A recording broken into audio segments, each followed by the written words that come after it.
Hello, नमस्कार, सत श्री अकाल, आदाब। कंसल्टेंट प्लान डॉक्टर मिशन के प्लेटफॉर्म पर आप सभी का हार्दिक स्वागत, अभिनंदन। आज हमारा बहुत बहुत सौभाग्य हमारे बीच है भारत की एक बहुत बड़ी वैज्ञानिक, हमारे राष्ट्र का गौरव डॉक्टर ज्योत्सना शर्मा। सारे स्टूडेंट्स को उनसे आज मिलवाएंगे और ये इंटरनेशनल फेम की साइंटिस्ट हैं। हमारे जो नेशनल सेंटर है सोलापुर का, पोमग्रेनेट रिसर्च का, आईसीआर का, उसकी निदेशक भी रही हैं और वहां प्रिंसिपल साइंटिस्ट के रूप में उन्होंने बहुत लंबे समय तक अपने देश को, राष्ट्र को बहुत सेवाएं दी हैं। एक छोटा सा स्केच मैं आप बच्चों को बताना चाहूंगा। सबसे पहले मैं स्वागत करता हूं डॉक्टर ज्योत्सना शर्मा मैम का। नमस्कार मैम, आपका बहुत बहुत स्वागत कंसल्टेंट प्लान डॉक्टर मिशन के इस प्लेटफॉर्म पर। हमारे सौभाग्य का कि हमारे बच्चे आपसे सीधे मिल पाएंगे। मैं छोटा सा लाइफ स्केच बताना चाहूंगा मैम का। मैम को बहुत सारे अवार्ड हमारे देश में मिले हैं।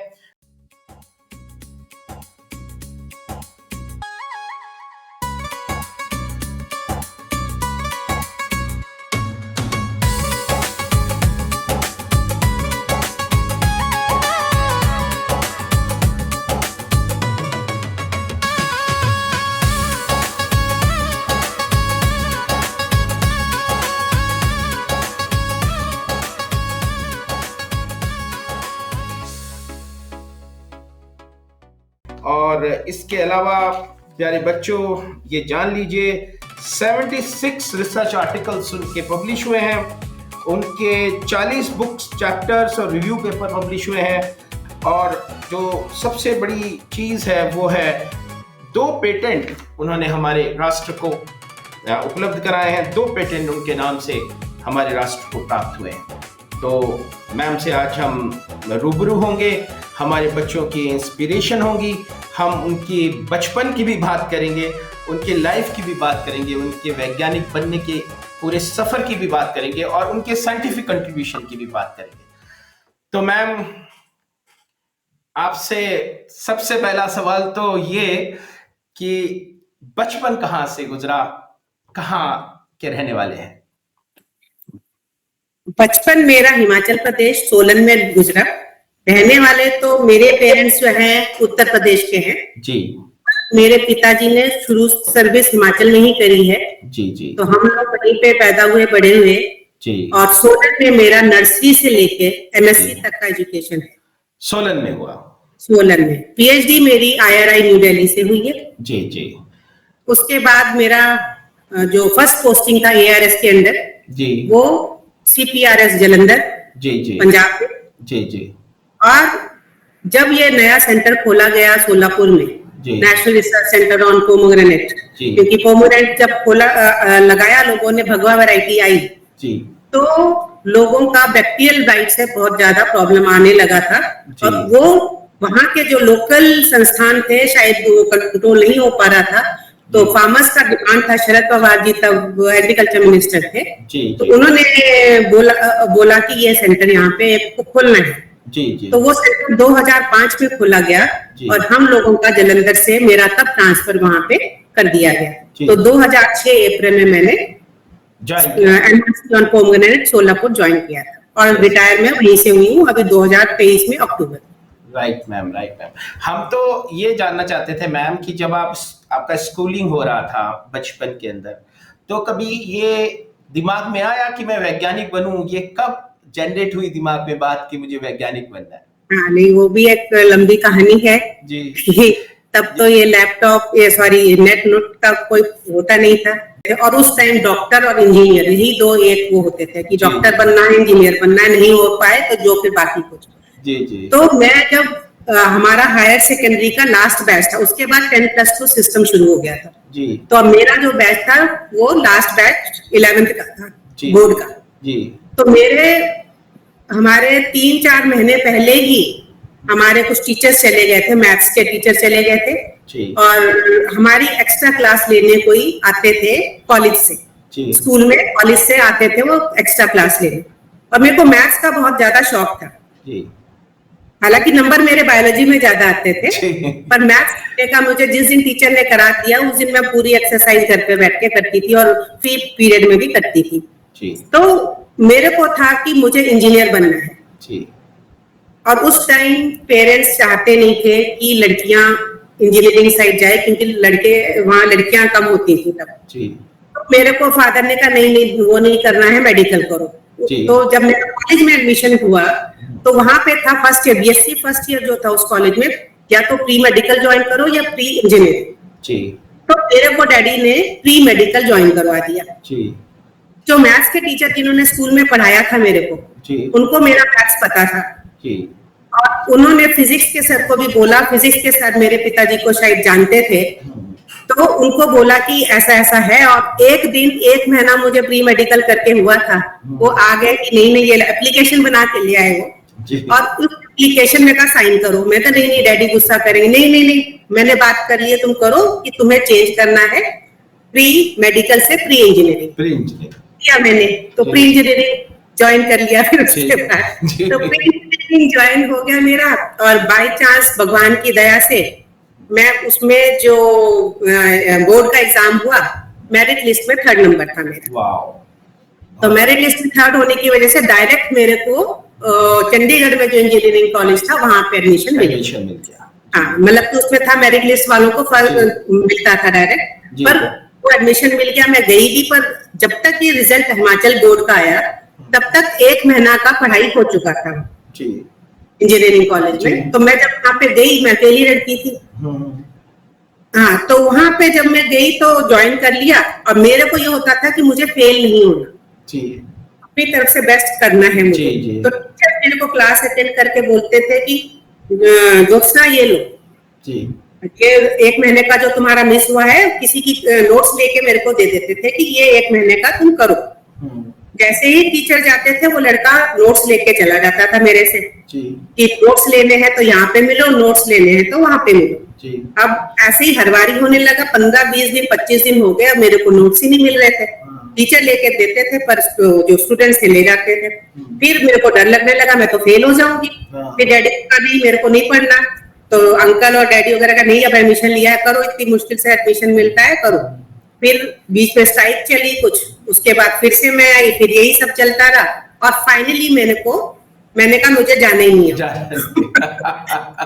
जैसे ही इंजीनियरिंग छोड़ के आई, हमारे जो डैडी ने कहा फिर एडिशनल मेडिकल साइड के लिए, प्री मेडिकल के लिए बायोलॉजी करना, तो वो चेंज करना था, एडिशनल एग्जाम देना था। तो बायोलॉजी के सर ने फॉर्म दिए, वो भरो ये करो, और फिर मैंने वो भी किया प्री मेडिकल। अब वो जब किया तो एग्जाम दिया, उसमें भी जो लड़के गए थे वहां, तब तो ये ऑनलाइन वाला चक्कर नहीं था ना, तो शिमला में रिजल्ट लगता था यूनिवर्सिटी, तो सॉरी उसमें। तो वहां पे जब गए तो उन्होंने कहा, किसी ने जो लैंडलाइन नंबर होता है उस पे फोन करके बताया कि तेरा नाम है उसमें, तो जल्दी आके जो भी प्रोसेस है वो करना पड़ेगा। मेरे पिताजी का उस टाइम तक ट्रांसफर हो गया था पालमपुर, उनको बताया गया। जब तक मेरे पिताजी देखने गए तो पता चला वहां पे किसी और का नाम डाल दिया गया मेरा काट के, तो फिर मेडिकल भी गया मेरा। फिर डैडी ने मेरे को एमएससी में ज्वाइन करवा दिया। हाँ, वाईएस परमार यूनिवर्सिटी सोलन है, पहले वो एचपी केवीवी पालमपुर के अंडर आती थी। तो मेरा एमएससी खत्म हुआ एचपी केवीवी पालमपुर, और जो फाइनल ईयर था तब तक वो वाईएस परमार यूनिवर्सिटी बन गई थी। तो मेरे को गोल्ड मेडल मिला है वाईएस परमार यूनिवर्सिटी। फिर एआरएस में भी सिलेक्शन हो गया। तो एआरएस में सिलेक्शन होके मेरे को सीपीआरआई दिया गया। सीपीआरआई ने मेरे को जलंधर में डाला, क्योंकि मेरे हस्बैंड भी एग्रीकल्चर में है, तो ऑलरेडी वो जलंधर में पोस्टेड थे। तो बीइंग हस्बैंड वाइफ को एक जगह करने के लिए उन्होंने मेरे को जलंधर में ज्वाइन करा। वहां 15 साल मैंने काम किया। मैम, मुझे ऐसा लगता है कि आपकी डेस्टिनी आपको ना इंजीनियर बनने देना चाहती थी, ना डॉक्टर बनने देना चाहती थी। वो देश के लिए एक बहुत बड़ा कंट्रीब्यूशन खोज रही थी आपके अंदर, तो आपको वैज्ञानिक बनाया। हमारे देश में मैं अभी सारे स्टूडेंट जो मुझे सुन रहे हैं उन्हें बता दूं कि वैज्ञानिकों का जो सम्मान पूरे विश्व में है वो किसी भी और एकेडमिक क्षेत्र में नहीं है, और किसी भी एडमिनिस्ट्रेटिव क्षेत्र में नहीं है। तो मैम को इंजीनियर नहीं बनने दिया उनकी डेस्टिनी ने, डॉक्टर ने नहीं बनने दिया उनकी डेस्टिनी, और किसानों की सेवा के लिए भेज दिया। मेरा एक सवाल बीच में आया है, मैं जानना चाहता हूँ, जो स्टूडेंट्स के लिए बड़े काम का है। आपने एआरएस का नाम लिया था अभी, एग्रीकल्चर रिसर्च सर्विसेज का, तो आपने ये एमएससी करने के बाद ही ये एग्जाम दिया था या पीएचडी करने के बाद दिया था? मैंने पीएचडी करके दिया। पीएचडी करके दिया था। तो ये एग्जाम कितना कठिन है, कितना मुश्किल है इसमें सिलेक्शन, और किस तरह से होता है, थोड़ा सा हमारे स्टूडेंट्स को बता पाएंगे आप? मुश्किल तो नहीं है, मेरे को तो नहीं लगता कि मुश्किल है। अगर हम लोग पूरी तरह से जो भी उसका सिलेबस होता है पूरा बताया होता है, क्या क्या चीजें हैं आपके सब्जेक्ट में करना, वो आप सीरियसली करते हैं अगर, तो नेचुरली आजकल कंपटीशन बढ़ गया है क्योंकि काफी लोग करने लगे हैं। हाँ। तो उसकी वजह से क्या होता है कि फिर आपकी नंबर ऑफ सीट्स कम है, चाहे नंबर आपके अच्छे आए, नंबर ऑफ सीट्स कम है। क्योंकि उस टाइम भी हमने देखा था जो रैंकिंग में था कि कई बारी डेसिमल्स में फर्क आ रहा है, डेसिमल्स में फर्क आ रहा है, उसमें ही फर्स्ट सेकंड थर्ड हो रहा है। Yes yes. तो ये ऑल इंडिया कंपटीशन होता है मैम? जी, एग्रीकल्चर ऑल इंडिया। और आपका जो एमएससी और पीएचडी था वो प्लांट पैथोलॉजी में था, फाइटोपैथोलॉजी में ना? तो वो एक सब्जेक्ट का बच्चा उसी सब्जेक्ट में दे सकता है जिस सब्जेक्ट का वो है, राइट? लेकिन मैं जहां तक एआरएस को समझ पाया उसमें बहुत ही कम मात्रा में सीटें होती हैं। कभी कभी किसी सब्जेक्ट में तो 2-4, एक आध जो एग्रोनॉमी जैसे सब्जेक्ट है उनमें 70-72 सीटें कभी कभी हो जाती हैं। मगर ये मैम कह रही हैं क्योंकि मैम ने अचीव किया है, मगर साइंटिस्ट बनना एआरएस के थ्रू एक बहुत बड़ा अचीवमेंट है। और उस टाइम में 9 सीट्स थी, जब मेरा जिस साल में था तो 9 सीट्स थी तब। इंडिया में बहुत सारे उदाहरण ऐसे हैं मैम जो लोग आईएएस छोड़कर, आईपीएस छोड़कर वो साइंटिस्ट बने हैं, आरएस सर्विसेज में गए हैं। जैसे हमारे स्वामीनाथन साहब भी आईपीएस ऑफिसर थे, उन्होंने छोड़ करके रिसर्च और साइंटिस्ट बने। मेरे को ये बताना चाहूंगी कि मैं फॉर्चुनेट थी कि जो पीएचडी की डिग्री जब हमें मिली है, उस टाइम जब वो प्रोग्राम था तो डॉक्टर स्वामीनाथन जी ने ही मेरे को पीएचडी की डिग्री अवार्ड दिया। तो स्वामीनाथन और उनके साथ हमारे फोटो वगैरह थे, तो अभी भी बड़ा अच्छा लगता है। बहुत बड़ी बात है ये, बहुत बड़ी बात। अब तो बाद में तो उन्हें भारत रत्न भी दिया, काफी लेट दिया गया भारत रत्न, लेकिन उन्हें भारत रत्न भी मिला। तो हम लोगों के लिए, सबके लिए बहुत बड़े आदर्श थे। उन्होंने सिविल सर्विसेज को छोड़ा था साइंटिस्ट बनने के लिए, और थी एग्रीकल्चर। उस समय एग्रीकल्चर में लड़कियों का आना बहुत ही रेयर होता था, बहुत मुश्किल से होती थी। तो आपके साथ, आपके बैच में जब ग्रेजुएशन पोस्ट ग्रेजुएशन में कितने लड़के लड़कियां थे? मेरे बैच में तो जो पीएचडी में तो जो थी 5 की लड़कियां थी। जी जी, मतलब ऐसा नहीं कि नहीं थी, और एमएससी में भी थी, एमएससी में भी। हाँ जी जी जी, उस टाइम पर भी थी। तो ये बहुत बड़ी बात है हिमाचल प्रदेश में, बल्कि बहुत जगहों पर तो एग्रीकल्चर में लड़कियां उस समय नहीं हुआ करती थी। अब तो बहुत अच्छा, लड़कियां उस टाइम भी थी पर कम थी। अब तो बहुत अच्छा पार्टिसिपेशन, अब तो कई जगह 50% गर्ल्स हैं। हाँ, बहुत अच्छा पार्टिसिपेशन है। मैं उस समय आपके टाइम का था मैम। तो पहले आप गए पोटैटो रिसर्च स्टेशन पे? जी मैं गई तो शिमला की, सीपीआरआई शिमला गई थी, क्योंकि उस टाइम एक रूल निकला था कि जो भी साइंटिस्ट ज्वाइन करेगा उसको फर्स्ट 2 इयर्स आपको हेडक्वार्टर में करना है। ओके। मैं तो अपना सब कुछ अरेंजमेंट करके सीपीआरआई शिमला ज्वाइन करने गई थी, पर वहां जाने के बाद वहां के डायरेक्टर ने कहा नहीं, इनके हस्बैंड वहां, इनको भी वही भेजो। तो मेरे को वापस उन्होंने वहां पे दिया। आपकी शादी हो चुकी थी उसके बाद जब आप? जी।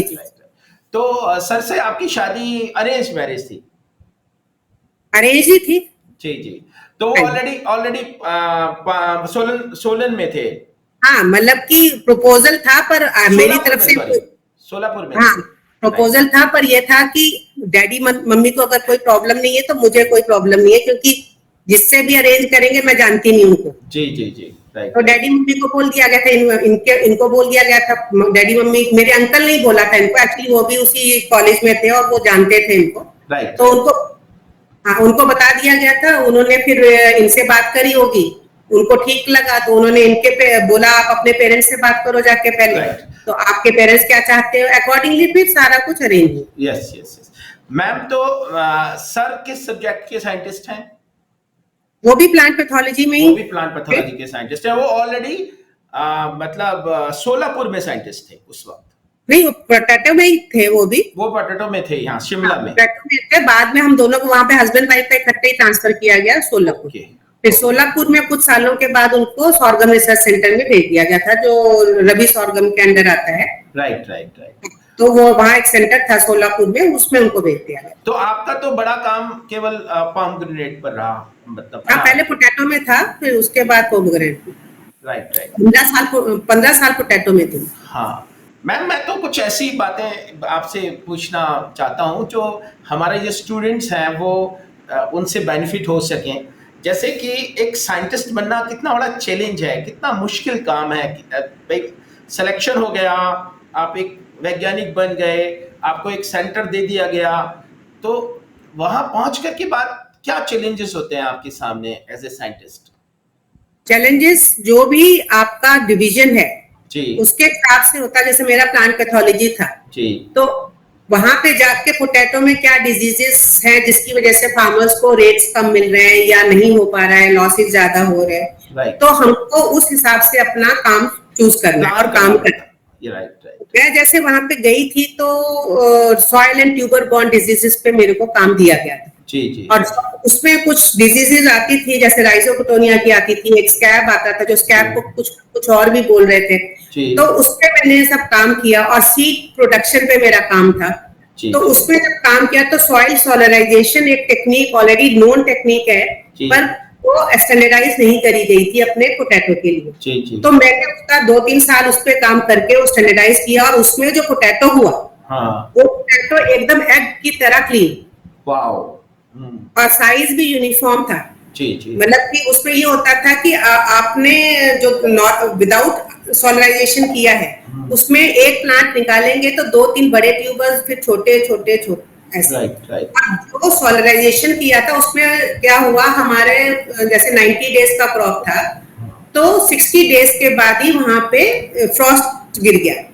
फ्रॉस्ट आने से पूरा वो ऊपर से खत्म हो जाता था, तो पूरा ऊपर से खत्म हो गया। उसको 60 डेज में हार्वेस्ट किया गया। तो जब 60 डेज में हार्वेस्ट किया तो देखा सॉइल सोलराइजेशन वाले के जो ट्यूबर थे सारे के सारे एक जैसे, अंडे जैसे, और बाकियों में यील्ड बहुत कम था। कोई 1-2 ट्यूबर थे छोटे छोटे और बाकी बहुत ही छोटे। तो वहां से भी क्लियर कट आ गया कि सॉइल सोलराइजेशन कितना बेनिफिशियल है। डिजीज भी खत्म कर रहा है और आपका यील्ड भी बढ़ा रहा है। हाँ, और कोई दवाई भी नहीं लग रही, एक तरह से ऑर्गेनिक टाइप का ट्रीटमेंट। जी। तो सॉइल सोलराइजेशन का मुझे वहां से काफी पॉजिटिव वो रिजल्ट मिला, और उसका आगे भी स्टैंडर्डाइजेशन करके ये हुआ कि 6 वीक्स अगर आप करते हो तो 2 वीक्स में सब डिजीज खत्म होती हैं, और 4 वीक्स में आपके नेचुरल बायोलॉजिकल्स उसमें इंक्रीज होते हैं। गुड। तो ये बायोलॉजिकल्स जब इंक्रीज होते हैं तो उसकी वजह से वो न्यूट्रिशनल बेनिफिट्स भी मिलते हैं, और प्लांट में न्यूट्रिशन अपटेक वगैरह भी बढ़ता है, इसीलिए प्लांट में यील्ड भी आपका बढ़ता है। और 1 साल अगर आप कर लेते हो उसको तो 2 साल तक उसका रिजल्ट रहता है। तो अब तो ये प्रैक्टिस बन गई ना मैम आपके इस वर्क के बाद, तो अब तो लोग करते हैं। तो फिर उधर मतलब कि पोटैटो में हो गया, एंड सेम सॉइल सोलराइजेशन का फिर मेरे को यहाँ पे भी रिजल्ट मिला अपने पोमोग्रेनेट में। विल्ट प्रॉब्लम ज्यादा है, तो उसमें भी एक प्लॉट था जो मेरे को दिया गया था जिसमें 50% विल्ट से खत्म हो गया था। किसी और का प्लॉट था, तो उसमें हमने सेम काम किया, और उसमें फिर ऑर्गेनिक पोंगन प्रोडक्शन किया। तो उसमें मतलब कि ये बिल्कुल भी विल्ट नहीं आया, इसकी वजह से पूरा कंट्रोल में वो हो गया। मतलब सोलराइजेशन कैसे करते हैं मैम, कैसा प्रक्रिया किस तरह की होती है? इसमें क्या किया जाता है, प्लॉट पूरा बनाया जाता है, मतलब उसकी डिगिंग वगैरह करके और ट्रैक्टर चला के उसका प्लॉइंग वगैरह करके उसमें F5 मिलाते हैं, और F5 मिलाने के बाद उसको 1 दिन पहले इरिगेशन दे दिया जाता है फील्ड कैपेसिटी लेवल पे। ठीक है। उसके बाद उसमें नेक्स्ट डे जो पॉलीथीन शीट ढका जाता है वो ट्रांसपेरेंट पॉलीथीन शीट होता है, उसको बोलते हैं linear low density polyethylene sheet. Linear low density polyethylene sheet, वो भी अलग अलग थिकनेस का आता है। तो अराउंड अगर आप 80 to 100 माइक्रॉन्स का यूज करते हैं या अप टू 120 करते हैं तो वो अच्छा रहता है, क्योंकि वो खराब जल्दी फटेगा नहीं, और उसको आप नेक्स्ट टाइम भी यूज कर सकते हैं। तो ये वाला करने जो होता है सॉइल सोलराइजेशन का, इससे सारी आपकी डिजीजेस खत्म होती हैं। और न्यूट्रिएंट अपटेक के लिए हमारे एक साइंटिस्ट थे वहां पे, जो सॉइल साइंटिस्ट थे, उनको भी कुछ एनालिसिस करने को दिया था, तो उसमें क्या है आपका ये पोटाश फास्फोरस अपटेक वगैरह सब बढ़ जाता है क्योंकि वो सॉल्युबल फॉर्म में बायोलॉजिकल्स उसमें इंक्रीज हो जाते हैं। जी जी। तो बायोलॉजिकल्स इंक्रीज होते हैं, पेनिसिलियम पिनोफिलम हमारा बाद में पेटेंट भी हुआ है। तो इस टाइप के काफी सारे और ऑर्गेनिज्म भी होते हैं जिसकी वजह से वो जी जी मतलब कि म्यूटेंट अपटेक बढ़ता है। जी। तो मैम आप जिस समय पोमेग्रेनेट रिसर्च स्टेशन पे पहुंचे और वहां पर जो मेजर प्रॉब्लम फार्मर्स को उस वक्त क्या थी, आप जिस समय आप ज्वाइन किया? हाँ, बेसिक प्रॉब्लम उनका था पोमेग्रेनेट में बैक्टीरियल ब्लाइट का होना। राइट जी जी। पहले वैरायटी वहां पे गणेश लगाई जाती थी जी। गणेश में भी ब्लाइट था पर ज्यादा नहीं था जी, उसमें भी ब्लाइट ज्यादा नहीं था जी जी। पर जब जैसे ही भगवा लगाई गई, क्योंकि रेड कलर की वैरायटी थी जी, और इसका मतलब कि मार्केट वैल्यू ज्यादा बेटर था बीइंग रेड कलर, तो लोगों ने बहुत तेजी से फार्मर्स ने एरिया बढ़ाना शुरू कर दिया था। और जब वो प्रोडक्शन में आया है तो लोगों को ब्लाइट का प्रॉब्लम आया, क्योंकि जहां से प्लांटिंग मटेरियल लिया था वहां पे ब्लाइट वगैरह कहीं कुछ होगा वो लोगों को पता नहीं था, और वो सारी जगह ब्लाइट आने लगा उस टाइम। फिर जब लोकल ऑर्गेनाइजेशंस वगैरह ने जो भी बताया होगा किया है उन लोगों ने, तो नहीं रिजल्ट मिला, तब शरद पवार जी को उन्होंने बोला कि आप यहाँ पे पोमेग्रेनेट का सेंटर खोलो, क्योंकि सीतापुर का जो अनार है, जो क्लाइमेटिक कंडीशंस थी, लो रेनफॉल एरिया, हॉट डेज, वो सूटेबल फॉर पोमेग्रेनेट। राइट। तो लोगों का ये डिमांड था। फिर शरद पवार जी ने ये सेंटर वहां पे 2005 में खोला। उस समय शरद पवार साहब एग्रीकल्चर मिनिस्टर थे। जी। Right sir. तो इसका मतलब वो इतनी बड़ी प्रॉब्लम हो गई थी फार्मर्स की कि वो पॉलिटिकल हाइट पर भी वो बात गई और वहां पर एक सेंटर खोला गया, और एक्चुअली उसी बैक्टीरियल ब्लाइट के लिए खोला गया। देखा जाए तो है ना कि उसका, और उसका चैलेंज पहले शुरू में 4 साइंटिस्ट ही वहां पे थे, बाद में 10 हो गए थे, 10 का सैंक्शन था, तो धीरे धीरे करके 10 साइंटिस्ट हो गए। वो बहुत बड़ा चैलेंज जो जिसको गवर्नमेंट ऑफ इंडिया भी सोच रही थी, वो सीधा आपके कंधों पर आया जब आपने ज्वाइन किया। तो जी, 2006 में ज्वाइन किया। और सबसे पहले हमने वही बताना चाहूंगी कि उनको दिखाने के लिए कि आप कंट्रोल कैसे करना है, तो रिसर्च तो इतनी जल्दी नहीं हो सकती थी। लिटरेचर के बेसिस पे हमने टेंटेटिव शेड्यूल था, उसके आधार पे आपने उन्हें बताया। हाँ, टेंटेटिव शेड्यूल बना के एक फार्मर का ऑर्चर्ड, जो हमारा रिसर्च एडवाइजरी कमेटी थी, उनको ही बोला कि आप जो भी ऑर्चर्ड बोलेंगे हम उस पर डेमोन्स्ट्रेशन देंगे। तो एक ऑर्चर्ड था जो 3 साल से वो फार्मर कुछ भी नहीं कर रहे थे इसकी वजह से, तो उनका ऑर्चर्ड हमें दिया गया, और हमने उसमें ही फर्स्ट टाइम जो किया 86.5% डिजीज कंट्रोल करके दिखाया, और अच्छी। फिर हमने फार्मर्स डे किया वहां पे दिखाने के लिए कि आपको डरने की बात नहीं है, आप इसको करिए और आप इससे कर सकते हैं। तो वो करके दिखाया है। उसके बाद ऑफ कोर्स रिसर्च के साथ अभी तो हमारी टेक्नोलॉजीज चेंज हुई और अभी फार्मर्स उससे अब डरते नहीं है बैक्टीरियल ब्लाइट से। जबकि पहले वो पूरा का पूरा ऑर्चर्ड डिस्ट्रॉय कर देता था। जी, अगर आप कहेंगे तो मैं जो लेटेस्ट टेक्नोलॉजी है उसका भी बता दूं। यस, वो मुझे हमें बताना है मैम, प्लीज बताइए। हाँ, तो हम लोगों ने फिर एक तो ड्यूरिंग द सीजन जो शेड्यूल बनाया, उस शेड्यूल में आपको क्या क्या स्प्रेज इसके लिए इफेक्टिव है, क्योंकि वो सब हमने अपने लैब में और पॉली हाउस में चैलेंज इनोकुलेशन वगैरह करके और अपने प्लॉट्स पे चेक कर लिया था। तो हम लोगों ने जो शेड्यूल बनाया है उसके हिसाब से आपके जो इसमें काम आते हैं केमिकल्स, तो उसमें एक है स्टेप्टोसाइक्लिन जी, एक है ब्रोनोकॉल 2-ब्रोमो 2-नाइट्रोप्रोपेन डायोल, और कॉपर में कोसाइड सबसे अच्छा काम करता है, बाकी भी कॉपर करते हैं, पर सारे कॉपर का कंट्रोल जो है मान लीजिए 35% होता है, और ब्रोनोकॉल जो है 2-ब्रोमो 2-नाइट्रोप्रोपेन डायोल और सेप्टोसाइक्लिन, इनका कंट्रोल, इससे जो कंट्रोल होता है वो आपका 80 to 85% कंट्रोल हो जाता है। और अगर आप सीजन चेंज करना, एक मेन है कि जो पहले लोग देते थे रेनी सीजन से पहले, मतलब मई जून में पकड़ते थे, उसके बाद रेन्स वगैरह आते थे, उससे वो स्प्रेड होता था। हम लोगों ने कर दिया हस्त बार मींस सितंबर अक्टूबर का क्रॉप लेना है, तो नेक्स्ट रेन से पहले आपका हार्वेस्ट हो जाएगा, तो स्प्रेड वगैरह आपका कम होगा। तो प्रिकॉशन भी लेने हैं। और सबसे बड़ी बात थी, जब हम लोग का सेंटर खुला ही था नया, तब लोग एक हफ्ते में 10 स्प्रे करते थे, पता नहीं क्या क्या डालते थे। उससे ब्लाइट फैलता था, क्योंकि जो स्प्रे बैक्टीरियल ब्लाइट को कंट्रोल नहीं करेगा वो बैक्टीरियल ब्लाइट के लिए रेनफॉल की तरह रहेगा और वो स्प्रेड करेगा। राइट। हाँ, तो इसलिए हमने जो किया था, हम लोगों ने 10 दिन में एक 10 दिन में 1-2 केमिकल्स का स्प्रे होता था, फंजीसाइड, इंसेक्टिसाइड और ये बैक्टीरिसाइड। जो भी करना है आपको ऐसे करना है, ज्यादा से ज्यादा 2 दिन लगाने, पहले आपको दूसरे स्प्रे करने जो बैक्टीरियल बाइट कंट्रोल नहीं करता, और उसके बाद वो स्प्रे करना है बैक्टीरियल बाइट वाला। सो जो आपके स्प्रे से बैक्टीरिया बाहर निकला होगा, विदिन 24 आवर्स वो एंटर करता है। तो आप जैसे रात को आपने इंसेक्टिसाइड किया जो मिक्स नहीं हो सकता था, तो सुबह आप अपना बैक्टीरिया का स्प्रे कर दो। Yes. या सुबह को किया है तो शाम को बैक्टीरिया का।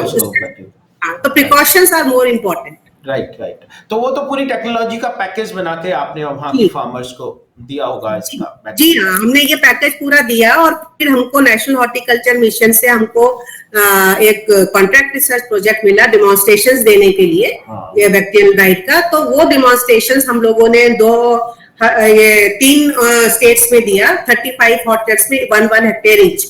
तो 20 orchards in Maharashtra, 10 orchards in Karnataka and 5 orchards in Andhra Pradesh हमको डेमोन्स्ट्रेशंस के लिए दिए गए, जो हमने 3 साल किए।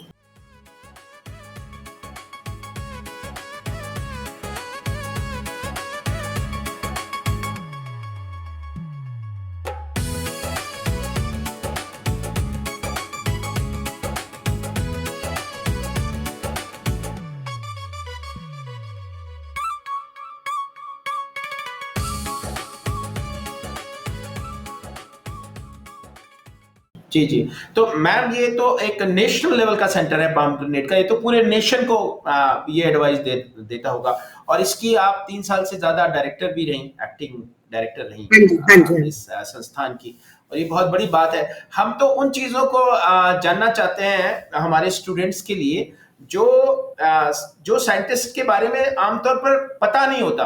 तो एक तो मैं जानना चाह रहा था कि जब हम एक नेशनल लेवल का इंस्टीट्यूट होते हैं, तो महाराष्ट्र के अलावा दूसरी जगह की सेवाएं कैसे दे पाते हैं? नहीं, दूसरी जगह की सेवा का हमें कोई प्रॉब्लम नहीं होता। जो मेन ऑर्गेनाइजेशंस है वहां पे, एक तो उन लोग की तरफ से कुछ आता है, डिमांड आती है कि ये प्रॉब्लम, डिमांड आती है कि ये ऐसा है, यहाँ पे पोंगनेट लगाया जा रहा है, तो आप इधर भेजिए अपने टीम को। तो डिपेंडिंग ऑन क्या प्रॉब्लम है उसके हिसाब से टीम वहां जाती है। जी। इस तरीके। दूसरा क्या होता है, कोलैबोरेटिव प्रोजेक्ट्स। जी। कोई आप कोलैबोरेटिव प्रोजेक्ट बनाते हैं, उसमें आप दोनों जगह के साइंटिस्ट रहते हैं, स्टेट यूनिवर्सिटीज के साथ। जी। तो वो प्रोजेक्ट उनको भी गाइड करता है सेंटर, मतलब जो नेशनल सेंटर होता है। जी, मतलब उनको इन्वॉल्व करते हैं। और स्टूडेंट्स भी हमारे वहाँ पे वैसे एकेडमिक्स का नहीं है, पर यूनिवर्सिटीज के साथ हमारा एग्रीमेंट साइन होता है। हमको जो भी कॉन्ट्रैक्ट रिसर्च प्रोजेक्ट करना है उसमें भी एग्रीमेंट साइन किया जाता है, MOU, मेमोरेंडम ऑफ अंडरस्टैंडिंग। तो उसके हिसाब से सारा चीजें फॉलो करनी पड़ती है। तो वो एग्रीमेंट साइन करके हमको स्टूडेंट्स भी मिलते हैं। वो लोग PhD हमारे ऑर्गेनाइजेशन में करते हैं यहाँ के। तो वो स्टूडेंट्स भी, जैसे मेरे टाइम में भी हम लोग का ये थोड़ा लेट शुरू हुआ था ये PhD MSc स्टूडेंट्स का, पर फिर भी मेरे 8 और 9 MSc स्टूडेंट्स थे, और इसी तरह 9 PhD स्टूडेंट्स मेरे अंडर काम करके गए। जी। अच्छा मैम, जैसे कि ये अनार की जहां तक बात होती है ना, तो ये तो मतलब ट्रॉपिकल का एक बहुत ही इम्पोर्टेंट फ्रूट है, और हमारे तो शास्त्रों में भी है, एक अनार 100 भी मार टाइप इस तरह की कहावतें हैं। तो लेकिन इसका जो मेन प्रोडक्शन जोन है वर्ल्ड में, वो अफगानिस्तान और उस तरफ का एरिया माना जाता है। तो जैसे इंडिया के बाहर से कभी कोऑर्डिनेशन करना होता है नेशनल इंस्टीट्यूट को, वो कैसे करता है? इंडिया के बाहर, actually India is the world leader. Afghanistan में ज्यादा मैक्सिमम एरिया नहीं है। इंडिया का जो टोटल एरिया है, जो दूसरे एरियाज हैं उनमें 50% एरिया भी इंडिया का नहीं है। जी। तो मेजर जो है pomegranate area, that is India में है, भारत। इंडिया में सोलापुर टॉप पे है। और उसके बाद आपका जो इंडिया में, मतलब महाराष्ट्र टॉप पे है, महाराष्ट्र में सोलापुर टॉप पे है। एंड देन नासिक वगैरह साइड के जो एरियाज हैं उनमें अभी थोड़ा कम होने लगा था, क्योंकि वहाँ बारिश काफी एरिया बढ़ रहा है मैम, राजस्थान। एरिया अभी राजस्थान देख लो, अब मध्य प्रदेश में भी लोग लगाने लगे हैं, गुजरात में भी बहुत सारे लोग लगा रहे हैं। गुजरात नंबर 2 पे आ गया, पहले कर्नाटका नंबर 2 पे था, अभी गुजरात नंबर 2 पे आ गया। अभी इसी तरीके से नॉर्थ ईस्ट में भी कुछ जगह पे लोग लगा रहे हैं। तो इस तरीके से अनार अभी काफी जगह एरियाज बढ़ गए हैं और लोग लगा रहे हैं। इंटरनेशनल लेवल पे हमारा अभी सच कोलैबोरेशन नहीं है कोई भी, पर हमने, जब मैं ही डायरेक्टर एक्टिंग थी, उस टाइम में हमने, क्योंकि बाहर जाने के लिए बहुत सारी फॉर्मेलिटीज होती है जी, जी। और उसमें आपको जब तब वो नहीं होगा, आप कर नहीं सकते, तो मैंने एक इंटरनेशनल कॉन्फ्रेंस रखा था तब पोमग्रेनेट पे जी। तो वो कॉन्फ्रेंस हमने, क्योंकि ऑनलाइन मोड में था, कोरोना टाइम्स की बात है वो, जी, तो जी। उसमें आईसीआर से परमिशन का ज्यादा प्रॉब्लम नहीं हुआ, जी। क्योंकि ऑनलाइन मोड में था, वो अलाउ किया जी। गया। उसकी वजह से हमारा एक इंटरनेशनल ग्रुप भी बन गया है Good. और उस इंटरनेशनल ग्रुप में हमारा व्हाट्सएप ग्रुप बना हुआ है, तो कई बार वो लोग अपना प्रॉब्लम्स भी शेयर करते हैं, वैरायटीज भी शेयर करते हैं, तो वो सब चीज चलता है। पर फिर भी इंडिया लीड कर रहा है, इंडिया लीड करता है वंडरफुल वर्ल्ड में है, वंडरफुल वैरायटी एक है, जी। उसके भी कई स्ट्रेन्स हैं अलग अलग टाइप के, जी। तो वो जो वेरिएंट्स वगैरह भी हैं वो उनका क्या सीड हार्ड है और थोड़ा सार है जी। वंडरफुल का, क्योंकि जी। वंडरफुल आपके राजस्थान में एक लगाया हुआ है, जी, जी। किरोई में लगाया हुआ है किसी ने, जी, जी। हाँ, तो उन्होंने भी अभी हटा दिया है कि वो बिकता नहीं। जी, जी। 50-60 प्लांट्स शायद रखे हैं उन्होंने, जी। और बाकी सब हटाया इसलिए कि वो सीड थोड़ा हार्ड है, सारे, तो वो इंडिया में चलता नहीं जी। है। भगवा वैरायटी जो चल रही है ऑल ओवर इंडिया, और भगवा क्या है, आप किसी भी कंडीशन में लगा लो, सब जगह ज्यादातर चल रही है, कुल्लू एरिया हिमाचल में भी लगाई जा रही है वो, जी। और पूरे इंडिया में हर स्टेट में लगाई जा रही है, तो उसका सीड सॉफ्ट है, पर जी। सीड सॉफ्टनेस आपकी कई बार क्लाइमेटिक कंडीशंस पे भी डिपेंड करती है। जी, जी। जब आपका हॉट कंडीशंस है तो उसमें सीड हार्डर होता है, जी। हॉट ड्राई में, पर जो आपका जैसे मैंने बोला सितंबर वाला क्रॉप जो है उसमें सीड आपका सॉफ्ट रहता है, कलर भी ज्यादा अच्छा आता है, जी। तो काफी सारी चीजें जो है फैक्टर्स इफेक्ट करते हैं कलर एंड क्वालिटी को, तो वो सारा चीजें हमें ध्यान देनी चाहिए अपने लोकल एरिया के हिसाब से। Right, right, right. मैम, मैं जैसे जानना चाह रहा था कि जनरली जो किसान है मालूम पॉम्ग्रेनेट लगाना चाहते हैं, तो प्लांट मटेरियल की जो अवेलेबिलिटी है वो सबसे बड़ी शुरुआती प्रॉब्लम होती है, और उसकी रिलायबिलिटी की भी, वो जो सोर्स है जहां से मिल रहा है वो उसको रिलायबल होती है, तो एज ए नेशनल सेंटर वो किस तरह से फैसिलिटेट करता है नर्सरीज को कि वो अच्छा प्लांट मटेरियल दे सकें, और कहाँ से ले, यदि एक्चुअली तो हम लोग भी, हमारे डॉक्टर जहाँ से मैं अभी बात कर रही हूँ यहाँ, वो आ गए यहाँ पे, ये पहले थे वहाँ पे अपना नेशनल रिसर्च सेंटर पोमग्रेनेट में, तो प्लांटिंग मटेरियल प्रोटेक्शन हम लोग भी करते थे जी, जी। और हमारी तरफ से भी जाता था, पर नेचुरली हम ऑल ओवर इंडिया तो इतना नहीं कर सकते कि सब जगह दे सके, तो actually national seed planting material का नर्सरीज का सर्टिफिकेशन होता है, और वो सर्टिफिकेशन उनकी लोकल स्टेट डिपार्टमेंट्स करते हैं, वो हमारे अंदर आता नहीं है। जी, जी। वो एज अ मेंबर हमें रखते हैं। जी, जी। पर हम लोग अपनी रिपोर्ट भेज देते हैं, पर फाइनली सर्टिफिकेट जो भी देना होता है वही लोग देते हैं, तो उसपे हमारा वो, क्योंकि कुछ टाइम कई बारी आपको अब यहाँ पे बोलना ठीक नहीं है, तो इसलिए मतलब सर्टिफिकेट्स जो हैं लोगों के पास भी कभी कभी देखा गया कि वहां पे भी प्रॉब्लम था। जी, जी। तो अभी हम लोग क्या कहते हैं फार्मर्स को कि आप जहां से भी खरीदना है आपको, जी, आप वहां जाइए और नर्सरी देख के आइए। जी, जी। और ना, हाँ, और वो अभी कई लोगों ने वो भी बंद कर दिया कि आप हमारी नर्सरी में एंटर नहीं कर सकते। हाँ, हाँ, सही है, सही है। तो वो सब चीजों की वजह से क्या होता है कि फिर हम कहते हैं आप बाहर के देशों में जैसे करते हैं ना, प्लांटिंग मटेरियल लाते हैं, वो इमीडिएट नहीं लगाते, हमारे यहाँ पे लाते हैं और लगा देते हैं। जी, जी। वो लोग लाते हैं और वो 1.5 से 2 साल तक वो लोग पॉली बैग्स में रखते हैं, कम से कम 1 साल तो रखो। Right, right. अगर कुछ विल्ट का प्रॉब्लम है, निमेटोड का प्रॉब्लम है, कोई और डिजीज है, तो आपको वहीं पे पता चल जाएगा। जी, जी, जी। जैसे हमारे राजस्थान में नेमेटोड का तो बहुत बड़ा प्रॉब्लम है मैम, सारी जगह निमेटोड का है इशू। जी, जी। तो उसका कोई अभी साइंटिफिक कंट्रोल ऐसा है मैम? साइंटिफिक कंट्रोल है, वो राइट फ्रॉम बिगिनिंग, आपको पहली बात तो वही है कि आपने जो पहले प्लॉट में क्या क्या लगाया था, जी, जी, तो उससे भी निमेटोड बढ़ता है, क्योंकि काफी सारे वेजिटेबल्स वगैरह ऐसे हैं जिनसे ये निमेटोड बढ़ता है, कुछ सीरियल क्रॉप्स हैं जिनसे ये नहीं बढ़ता। हाँ, हाँ। तो आपने क्या क्रॉप्स लगाए हैं उसमें अगर निमेटोड का हो सकता है, जब आप लगाओगे तो ये फिर उसमें बढ़ जाएगा।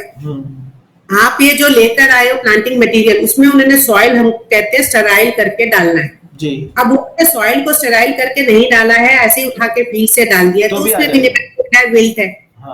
बैक्टीरियल बाइट का भी है, वो कटिंग से बनाते हैं, जो बैक्टीरियल बाइट है, स्टेम जो नोड्स होते हैं उसमें बैक्टीरिया छुपा होता है। Yes, yes, yes.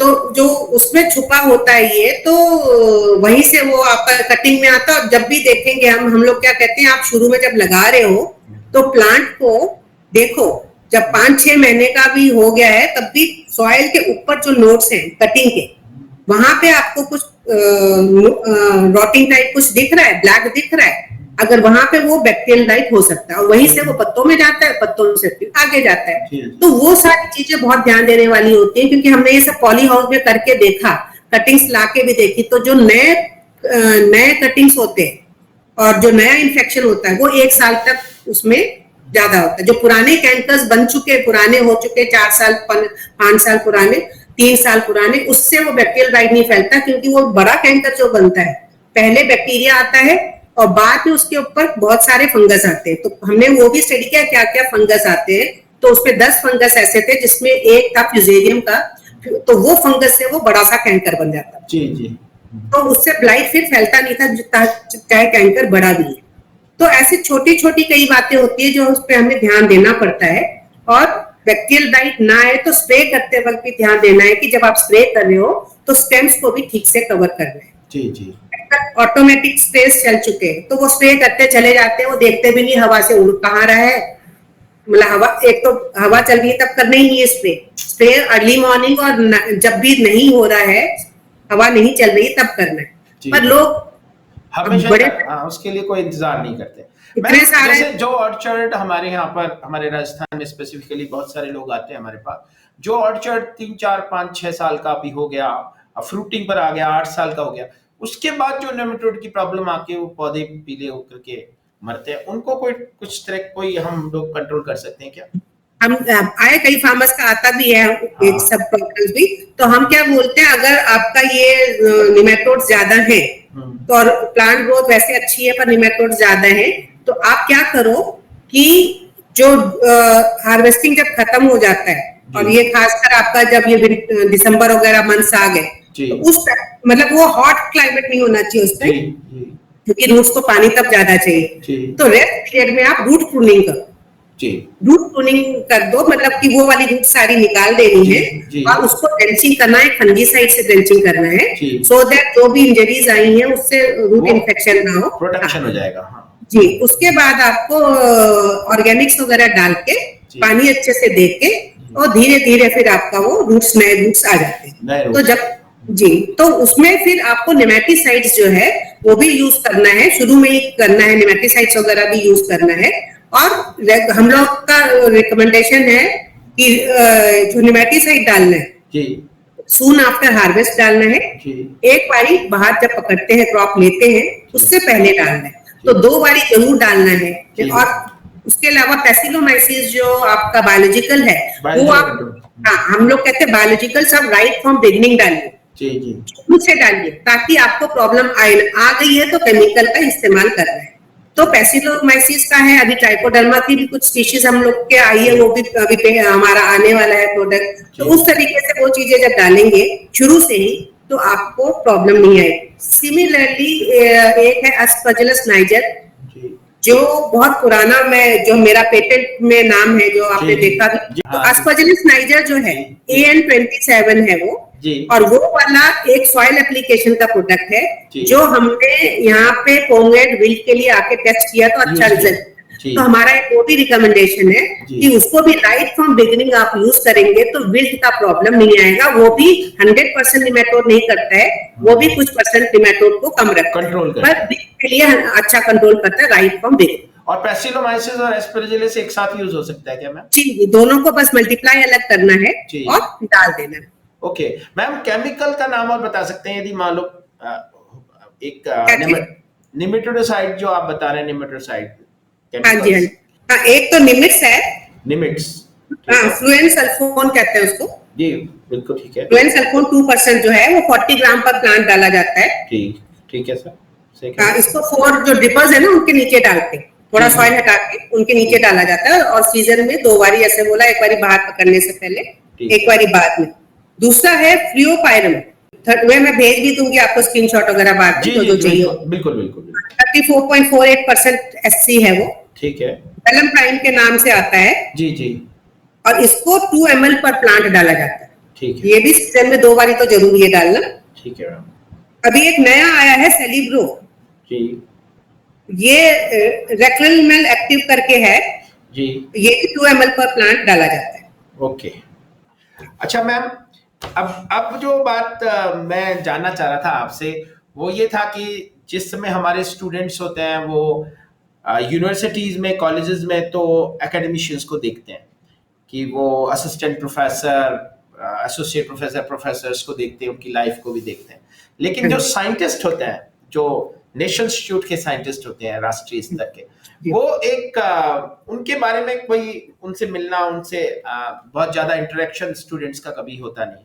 तो मैं जानना चाहता था एज ए साइंटिस्ट कैसी लाइफ होती है आपकी, किस तरह के रूटीन्स होते हैं? वो तो खैर मैं कहूँगी नेचर के ऊपर होता है हर एक के। जी जी। कुछ लोग होते हैं कि जॉब कर रहे हैं। जी जी, राइट। तो जो आए सुबह अपना 10 बजे आए, 5 बजे 5:30 बजे छुट्टी होती है, चले गए। तो उनको वो नहीं होता है कि हाँ हमारा क्या काम बचा क्या नहीं बचा। कुछ लोग होते हैं जो काम के लिए होते हैं, मतलब उनको लगता है हमको ये करना है, ये खत्म करना है, तो वो टाइम देखते नहीं है। वो काम के हिसाब से अपना आते हैं और चाहे वो रात हो रही है, कुछ भी हो रहा है, बैठते हैं, काम करते हैं और फिर जाते हैं। सेटिस्फेक्शन की बात है इंडिविजुअल की। Right right right. हाँ, और दूसरा मैं इसलिए पूछ रहा था मैम इस बात को कि कुछ नेशनल इंस्टीट्यूट जब हम विजिट करते हैं तो आजकल बाहर एकदम सिक्योरिटी लगी होती है, कोई एंट्री नहीं होती है, CISF या ऐसा कुछ सिक्योरिटी तो वो अभी क्या, अभी हमारी कॉन्वेंट के ऑर्चर्स लगे हुए, एक आम आदमी तो एंटर नहीं कर सकता। हाईवे के साथ ही है, लोग छलांग लगा के वहां से तोड़ के ले जाएंगे, तो जिसका एक्सपेरिमेंट है वो तो गया ना फिर। हाँ, राइट राइट राइट।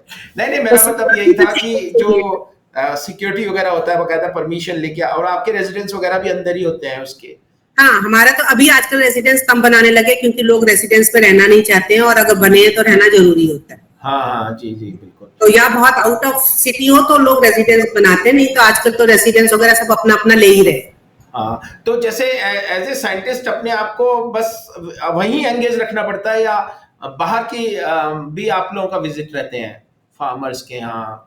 हाँ, फार्मर्स का तो हमारा, मैं तो वही बता रही हूँ, फार्मर्स की वजह से हम बहुत सीखते हैं। जी जी, राइट राइट। आपको एक्सपीरियंस होता है कहाँ क्या इश्यू आ रहा है। जी जी, राइट। और अगर कंट्रोल नहीं हो रहा तो क्यों नहीं हो रहा है। जी जी। तो मैं तो आपको ये बताना चाहूंगी, मैं तो अपने आप का जो ये लोगों तक पहुंची हूँ all over India because of farmers help. Farmers जो भी पूछते हैं, मेरी आदत है जवाब देने की। कई बार तुमको पता है मैडम बिजी है, अभी नहीं दे पाएगी। जब मैं डायरेक्टर थी तो मुझे याद है कि उस टाइम भी लोग आते थे और कहते थे नहीं मैडम से मिलना, वो कहते थे मैडम मीटिंग में है आप अभी जाओ, नहीं वो 2-2 घंटे बैठते थे।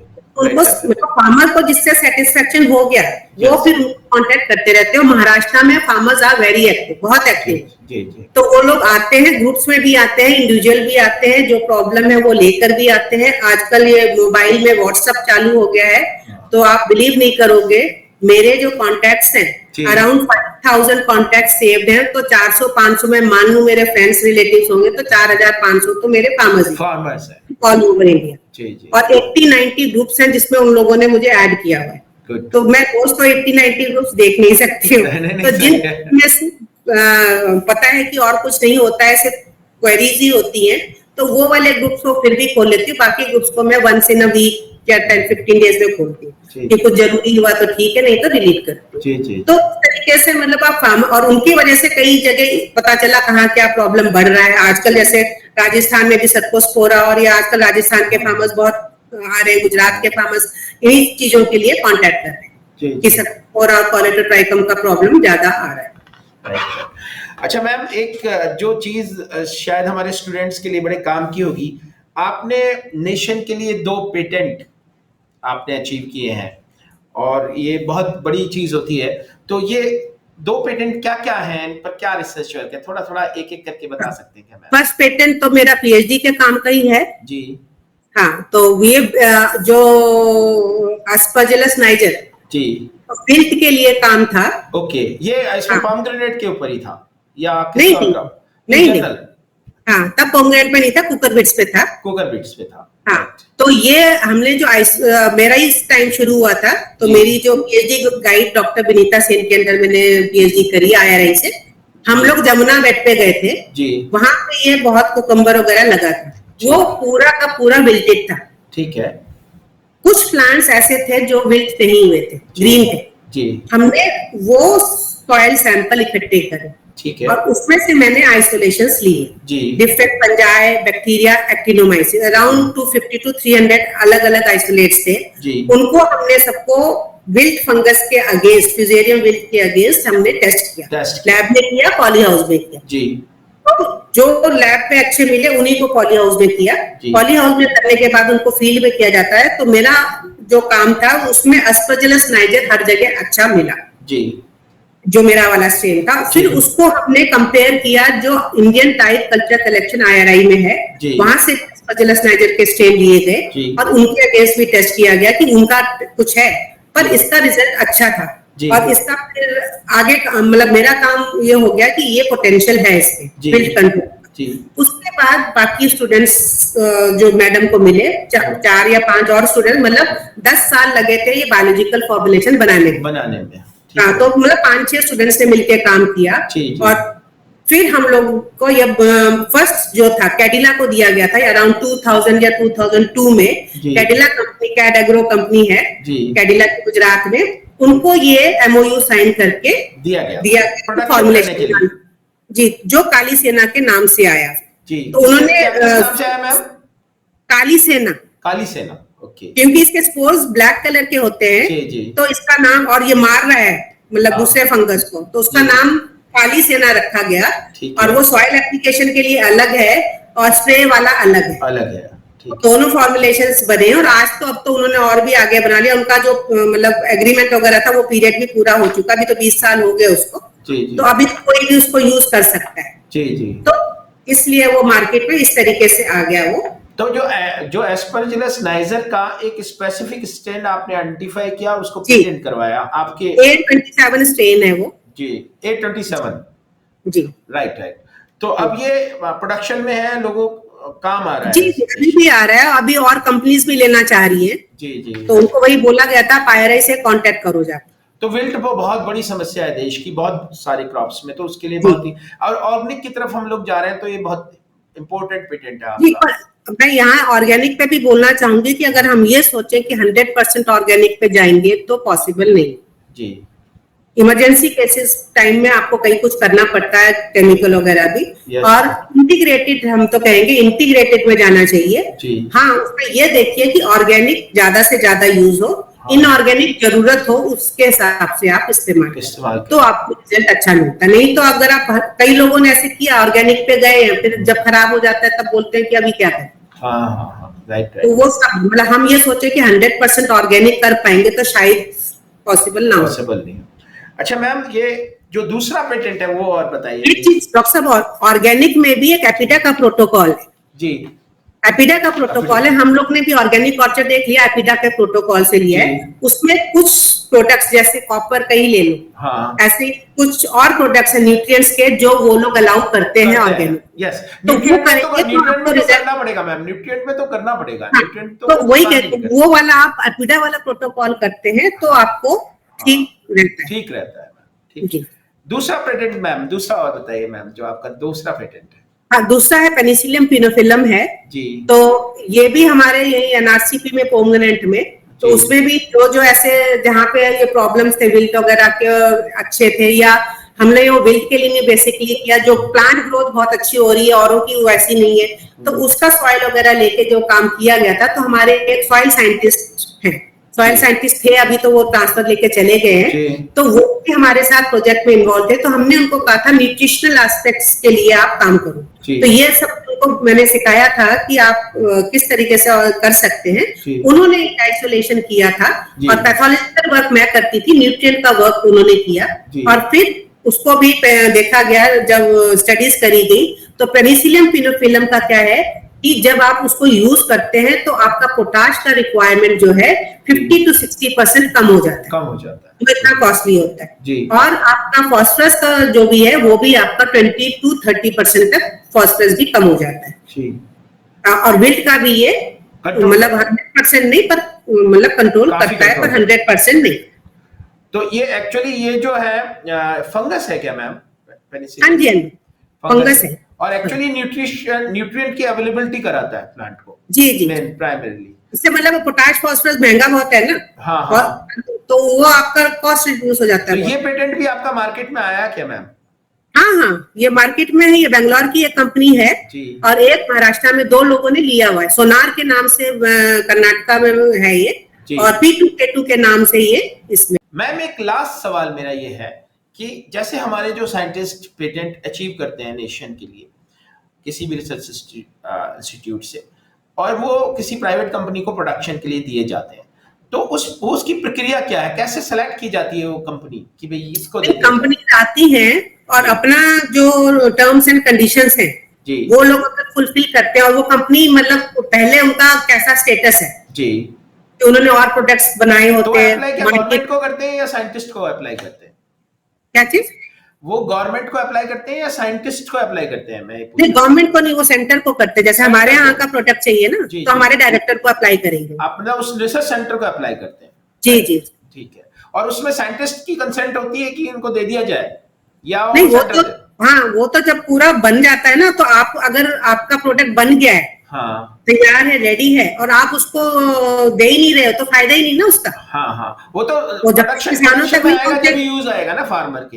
हाँ, किसानों तक नहीं गया तो मतलब क्या है तो उसका मैं रिसर्च? जानना ये चाह रहा था कि जैसे आपने पोमग्रेनेट रिसर्च सेंटर से कोई पेटेंट अचीव किया हमारे साइंटिस्ट ने, उसको किसी कंपनी को दिया गया, तो वो कंपनी क्या कुछ पे करती है वो सेंटर को क्या?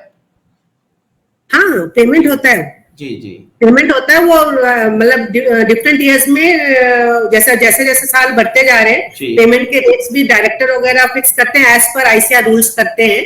तो जी। उतना वो होता है कि अगर आपको चाहिए 1 साल के लिए चाहिए, 2 साल के लिए चाहिए, हाँ, मतलब तो वो एग्रीमेंट कंपनी साइन। वो पेमेंट करती है उस रिसर्च स्टेशन को जी उसके लिए, जी जी। और उसका कोई पोर्शन साइंटिस्ट को भी मिलता है या साइंटिस्ट को केवल तनख्वाह ही मिलती है? मैम नहीं नहीं नहीं, साइंटिस्ट को दिया जाता है जी कि उनका कुछ परसेंटेज होता है, जो प्रिंसिपल इन्वेस्टिगेटर होता है उसको कितना मिलेगा, बाकी जी। लोगों को 10% या समथिंग। राइट राइट राइट, पूरा नहीं दिया जाता, इंस्टीट्यूट का मेन होता है। मेन इंस्टीट्यूट का होता है। हाँ, मेन जो होता है वो इंस्टीट्यूट का होता है, 10 या 20% का, उसमें से परसेंटेज बाकियों को दी जाती है। और कितनी साल तक ये पेटेंट उन साइंटिस्ट के नाम रहता है मैम?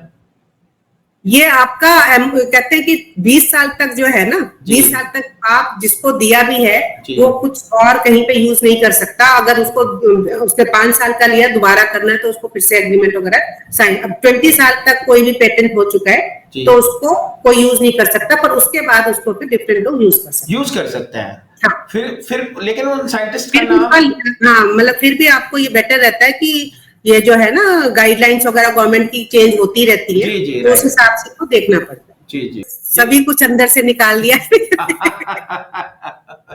कि जो कुछ भी मेरे को था बताना, जी जी मैम। ज्यादातर तो मेरे को लग रहा है सब कुछ आ चुका है। तो मैम बहुत सारी बातें हमने आपसे जानी। हमारे स्टूडेंट्स के लिए और इस देश में जो बच्चे पढ़ रहे हैं एग्रीकल्चर सेक्टर में, उनके लिए कोई मैसेज मैम आप देना चाहेंगी? उनके लिए मैं यही कहना चाहूंगी कि एक तो मैं उनके लिए नहीं, पेरेंट्स के लिए भी बोलना चाहूंगी। जी जी हमें बच्चों को फोर्स नहीं करना चाहिए कि नहीं यही करो। जी जो बच्चा करना चाहता है और जी। बहुत विलिंग है किसी चीज को करने के लिए, हमें उसको वो अलाउ करना चाहिए। हाँ, ऑफ कोर्स कई बार फाइनेंशियल कंस्ट्रेंट्स हो सकते जी। हैं, पर आजकल फाइनेंशियल भी अगर आप लोग स्कॉलरशिप्स अप्लाई करते हो, बहुत सारे स्कॉलरशिप चलते हैं आजकल। जी तो अगर बच्चा जो करना चाहता है उसको करने देंगे जी। तो नेचुरली वो उसमें ज्यादा अच्छा आगे काम करेगा और बढ़ेगा। हमें उसके साथ जबरदस्ती नहीं करनी चाहिए कि नहीं नहीं नहीं ये नहीं करना है, ये करो। तो ये तो मैं एक बोलना चाहूंगी सबको, और स्टूडेंट्स को यही बोलना चाहूंगी कि जो भी काम अभी, चलो जैसे भी आपको जो भी काम मिल गया जी तो उसको आप सिंसियरली करो। जी तो सिंसियरली जब करोगे तो आपका उसमें इंटरेस्ट धीरे धीरे बनेगा। जी आपको कोई चीज पूछनी है, किसी से भी पूछनी है, तो उससे झिझकना नहीं। कई लोगों को शर्म आती है कि अरे ये क्या पूछना, वो चाहे आपसे जूनियर है जी और आपको लग रहा है कि वो बता सकता है, वो हेल्प कर सकता है, तो आप उससे पूछो। मतलब इसमें नॉलेज शेयरिंग में सबसे अच्छा है कि आप हर एज ग्रुप से, हर किसी से जहां पे भी आपको मिलता है नॉलेज लीजिए, और उसको आप अपने हिसाब से जहां जहां यूज करना है उसको यूज करिए, मिस यूज नहीं करना है उसको। जी। कई लोग करते हैं आजकल की नॉलेज हाँ। ले रहे हैं और कंसल्टेंट की तरह आगे बढ़ा रहे हैं। जी जी जी, राइट राइट। नहीं नहीं, बहुत ही अच्छा मैम, बहुत बहुत आपका धन्यवाद, आपने हमें इतना बड़ा समय दिया, इतना लंबा समय दिया। और आप व्यक्तिगत रूप से भी मैं इनवाइट करूंगा आपको, कभी राजस्थान आपका पधारना हो तो बिल्कुल हमारे बिल्कुल। मैं कंसल्टेंट तो प्लान सबको डॉक्टर। कह रही हूँ जी कि आप लोग जहाँ भी प्रोग्राम करना चाहें, जी मतलब अभी कर्नाटक में ही था, जी तो अभी जा रही हूँ महाराष्ट्र में प्रोग्राम है। जी। तो मैंने अभी कई लोगों को लगता है रिटायर्ड लोगों को बुलाने में ये कर, मैंने कहा नहीं मेरे नहीं को नहीं कुछ मैम, पैसा नहीं, नहीं। ये तो हमारा सौभाग्य होगा, आपने हिंट दे दिया ऊपर हमें। वाले ने हमको इतनी अच्छी पेंशन दी हुई है जी कि जी। हम पैसा इकट्ठा करके क्या करेंगे, मैं अपने खर्चे से आऊंगी जाऊंगी सब कुछ करूंगी, तो वो मुझे कोई प्रॉब्लम नहीं है। जी जी अगर आपको लगता है कि उधर फार्मर्स के लिए कुछ प्रोग्राम हो सकता है जी जी। तो निश्चित ही आप बुलाएंगे, तो मुझे कोई आने का बिल्कुल, ये प्रॉब्लम। बहुत बड़ी बात है आपकी मैम, और ये आपने हिंट किया हमें कि हम आपको बुला भी सकते हैं, तो ये हमारे लिए सौभाग्य की बात है। हम जरूर जरूर अपने कार्यक्रमों में आपको यहाँ बुलाएंगे, इनवाइट करेंगे। बहुत बहुत धन्यवाद हमारे साथ जुड़ने के लिए, हमारे स्टूडेंट्स को इतनी सारी बातें बताने के लिए। और मैम एक रिक्वेस्ट और है कि आप आगे भी हमें समय देती रहिएगा, हमें आगे भी समय देते रहिएगा प्लीज। बिल्कुल बिल्कुल। चलिए, नमस्कार मैम। नमस्कार नमस्कार जी, धन्यवाद आपका बहुत बहुत।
कंसल्टेंट प्लान डॉक्टर मिशन के लेक्चर्स को अंग्रेजी भाषा में सुनने के लिए YouTube channel consultant plan doctor mission English subscribe करें, और हिंदी भाषा में सुनने के लिए YouTube channel consultant plan doctor mission Hindi subscribe करें।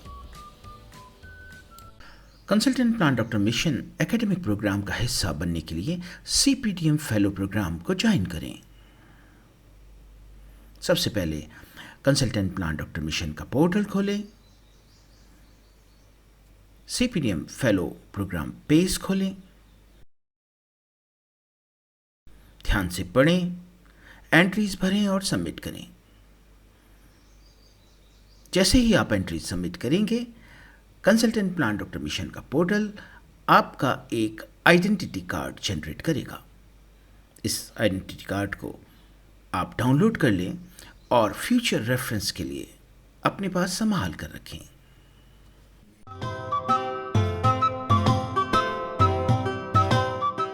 Consultant Plant Doctor Mission is a human welfare mission.